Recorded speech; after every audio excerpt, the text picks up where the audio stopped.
आरंभ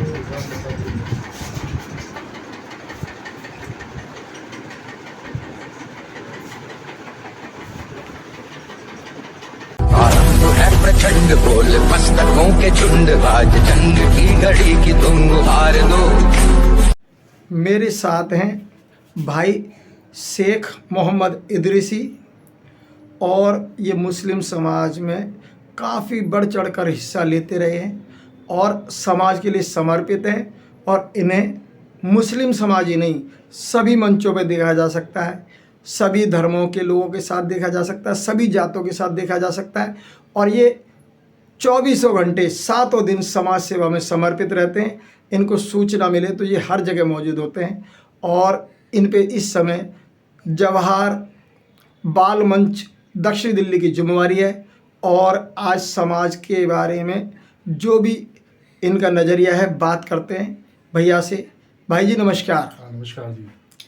भैया जी क्या कहना चाहेंगे समाज में जो आज जागरूकता आई है पढ़ाई के बारे में, जैसे कि पूरे हिंदुस्तानी समाज में ही सभी तबकों में पढ़ाई के तरफ एक रुझान देखा जा रहा है, इसका क्या भारत के भविष्य पे क्या होने वाला है? सुभाष जी बताना चाहूँगा मैं आपको पढ़ाई के बारे में। पढ़ाई क्या है? पढ़ाई एक ऐसी चीज़ है जिसको गवर्नमेंट को हर गरीब तबके को देना चाहिए, चाहे वो अमीर हो गरीब हो। पढ़ाई शिक्षा सबको मिलनी चाहिए। इसमें किसी जाति विशेष की कल्पना ना करके सबको आगे से बढ़ चढ़कर हिस्सा लेना चाहिए।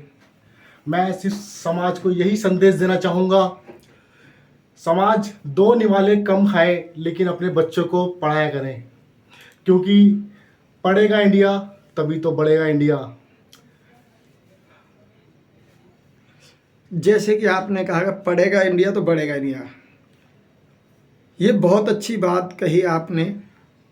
जब हम पढ़ने की और बढ़ने की बात करते हैं तो बहुत बड़ी खाई नज़र आती है समाज के अंदर।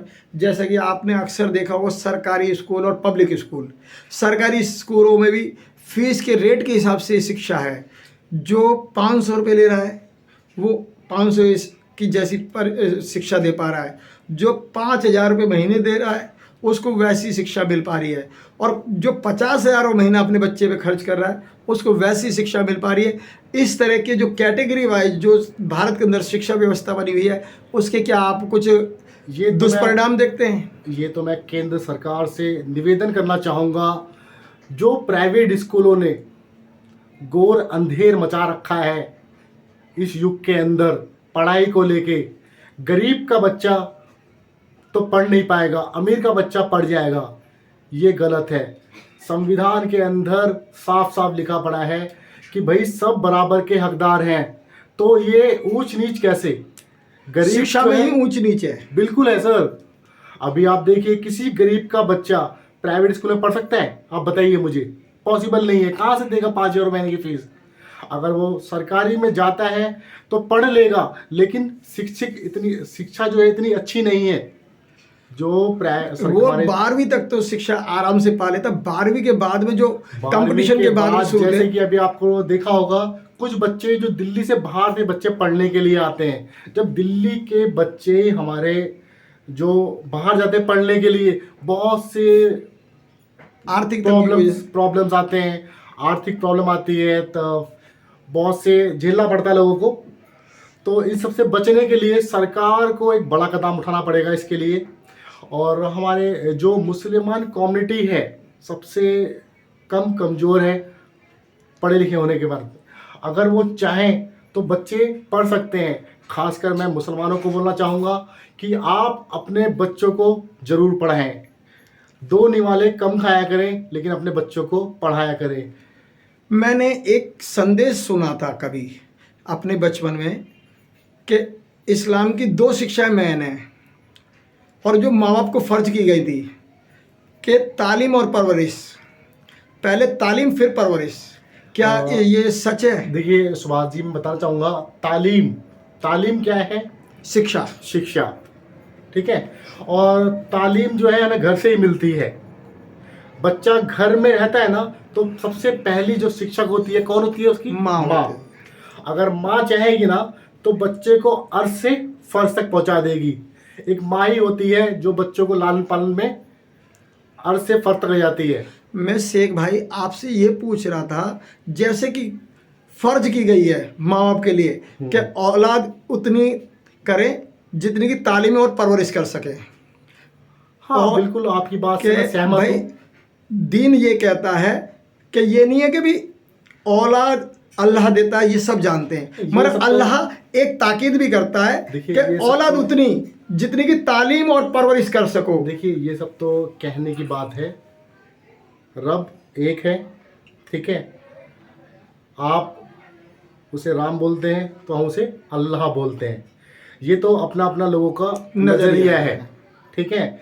लेकिन आप जो अब देश के अंदर माहौल बनाया जा रहा है जातिवाद को लेके या किसी और एंगल से धार्मिक लेके, उन्माद में, धार्मिक उन्माद में, सब ये सब चीज़ फजूल की बात है। मैं ये कह रहा था, जैसे कि और समाज है वहाँ पर इतना क्लियर कहीं भी संदेश नहीं है जितना कि इस्लाम में दिया गया है कि हर माँ बाप को फ़र्ज बताया गया कि आप औलाद उतनी लाए इस दुनिया में जितनी की तालीम पहले, हाँ। फिर उसकी परवरिश। देखिए, परवरिश क्या है, माँ बाप परवरिश करते हैं, तालीम देते हैं। और जो हमारे मुस्लिम कम्युनिटी के अंदर कोई भी बच्चा रहेगा, चाहे वो अमीर का हो गरीब का हो, वो मदरसे के मीन्स मस्जिद के अंदर या मदरसे में पढ़ा होगा, उसको तालीम मिलती है वहाँ पर, वो ठीक है। तालीम- अच्छे बुरे की तालीम सिखाई जाती सुनो, है। अच्छे बुरे की तालीम के अलावा कुछ तकनीकी शिक्षाओं की जरूरत होती है, कुछ भाषाओं की शिक्षा हाँ, की जानकारी अभी होती है। बहुत से मदरसे हैं जो चल रहे हैं। तो इस तरीके के संदेश जब इस्लाम प्रथम दृष्टया ही अपने इस्लाम के मानने वालों को, खुदा अल्लाह को मानने वालों को ये कहता है, जब अल्लाह ताला की ये हिदायत है कि आप औलाद कम रखें या ज़्यादा रखें, मगर पहले ये देख लें क्या मैं इनकी तालीम कर पाऊँगा। परवरिश तो हम जैसे मर्जी कर भी लेंगे, मगर क्या उनकी शिक्षा की ओर मैं ध्यान दे पाऊँगा। इस संदेश को क्या आप कैसे देना चाहेंगे? देखिए सुभाष जी, अभी जब हमारा देश आज़ाद हुआ था 1947 के अंदर, हमारे देश की जनसंख्या थी कितनी? 52 करोड़, 52 करोड़। और आज कितनी है? 142 करोड़। 140 या 42 करोड़।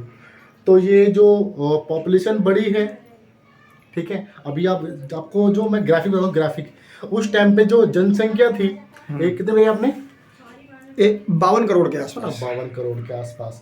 तो अभी उस टाइम जो जनसंख्या थी 52 करोड़, 70-75 साल के अंदर जनसंख्या कहाँ पहुँच गई है?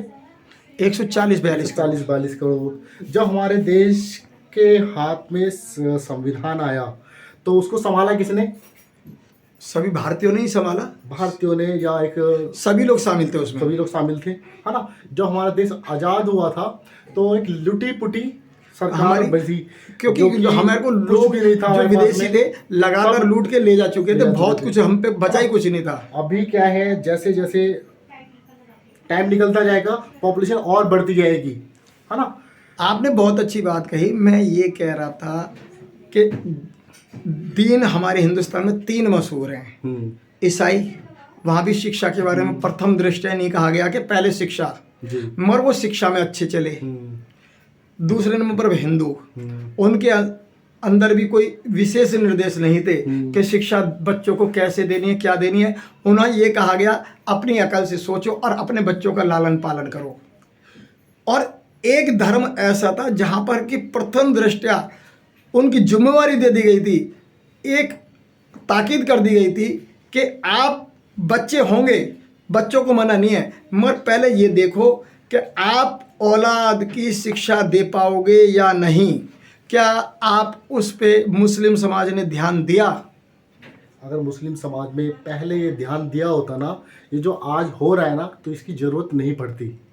समझ रहे मेरी बात को? तो आप अभी भी मैं यही चाहूँगा कि मुस्लिम समाज को कि कुछ ना करें, बच्चों को सिर्फ पढ़ाएं। औलाद पढ़ेंगे, औलाद की तादाद बढ़ाने पे बजाय उनकी शिक्षा में बढ़ाएं। सब तो देखिए फजूल की बात है कि तादाद बढ़ रही है या क्या है।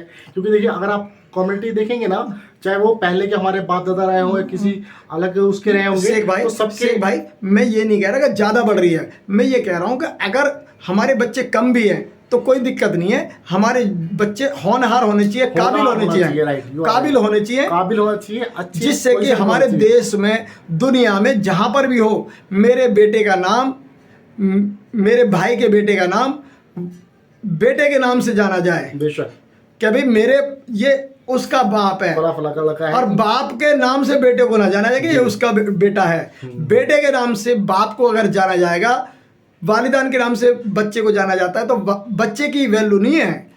देखिए जो तो आपको पता होना चाहिए शेख किसी भाई, मैं जो कॉमेडी के मैं जो अंदर कह रहा हूँ, मैं बाप जो के नाम से ही बच्चे को जाना जाता है। जो होता है ना कि भाई बच्चे के नाम से बाप को जाना जाता है, ये गलत है। मैं आपको उदाहरण देता हूँ। मेरे रिश्ते में एक साले हैं, जी वो त्रिलोक चंद गुप्ता IAS अफसर रहे, हरियाणा गवर्नमेंट में फाइनेंस सेक्रेटरी रहे, और जो हुडा है जी हरियाणा डेवलपमेंट अथॉरिटी, उसके चेयरमैन रहे। आज उनके पिता को उनके नाम से जाना गया कि ये त्रिलोक चंद के पिताजी हैं। नहीं। इतने हुनरमंद उन्होंने, उन माँ बाप ने अपने बच्चे को बनाया, अखरोट फोड़ फोड़ के, खारी बावली में बेच बेच के, लिफाफे बना बना के अपने बच्चों को काबिल बनाया। जी, और उन बच्चों ने अपने माँ बाप का नाम ऐसा रोशन किया कि वो अपने समाज में, आज के समय में ये कहा जाता है कि ये त्रिलोक चंद के माता पिता हैं। माता पिता के नाम से त्रिलोक चंद को नहीं जाना जाता। मैं आपको एक बात मैं बताना इस चाहूंगा। संदेश को इस तरह से कहना चाहता था। सुभाष जी, छोटी सी बताना चाहूँगा। जो हमारे दादाजी थे, मुसई मास्टर जी, वो एयरपोर्ट उसमें थे, पैरासूट में। आपने सुना होगा, आज़ादी के बाद में पैरासूट का वो एक था ना? वो होती थी हाँ, स्क्वाड। पैरासूट। हाँ, तो पैरासूट के अंदर थे। जो हमारे बड़े पापा थे वो एयरफोर्स के अंदर वारंट अफसर थे। ठीक है। हमारा एक भाई है वो आर्मी में था। ठीक है। अभी बस किस्मत समझ लिए या जो समझिए कि मेरा सिलेक्शन नहीं हो पाया एयरफोर्स के अंदर। आपके दादाओं के नाम से आप अपनी पहचान बता रहे हैं जी। और अगर आपके पिता ये बताएं कि मैं शेख मोहम्मद का पिता हूँ, नहीं वो तो याद नहीं है। या सुनो, शेख मोहम्मद का पिता हूँ और मेरा वो बेटा वहाँ पर ये अफसर है या वो डॉक्टर है, तो माँ बाप को कितनी खुशी मिलती है उसको बताने में। कैसा है? हाँ, वो भी ठीक है भाई। आप माँ बाप भी खुश होंगे कि यार हमारा बच्चा किसी अच्छी पोस्ट पर है, और 4 रिश्तेदारों को बताने बताएंगे। में अच्छा लगेगा, है ना। तो इसीलिए मैं सिर्फ यही संदेश देना चाहूँगा सभी भाइयों बहनों को कि बच्चों को सिर्फ पढ़ाया करें। सभी धर्मों के लोगों जी को, हाँ। सभी जो हिंदुस्तानी समाज है उसको यही एक संदेश कि हाँ, बच्चों हम को पढ़ाएं। पढ़ेंगे बढ़ेंगे। इस्लाम में तो ताकीद की गई थी, मगर इस ताकीद को कहीं किनारे रख दिया गया, जिसकी वजह से शिक्षा में इस्लाम के अनुयायी पिछड़ गए। अगर उन्हें उनके मौलवी जो मुफ्ती हैं, अगर उन्हें वो ताकीद याद दिलाना शुरू कर दे, तो मुझे लगता है कि आगे आने वाले 5 साल 10 साल में ही इस्लाम का परचम एक एजुकेशन के माध्यम पहुँचेगा। जी। धरातल पर भी नाम रोशन करेगा। इसी संदेश के साथ मैं सुभाष, दिल्ली, शेख मोहम्मद के भाई के साथ में धन्यवाद के साथ मैं सुभाष।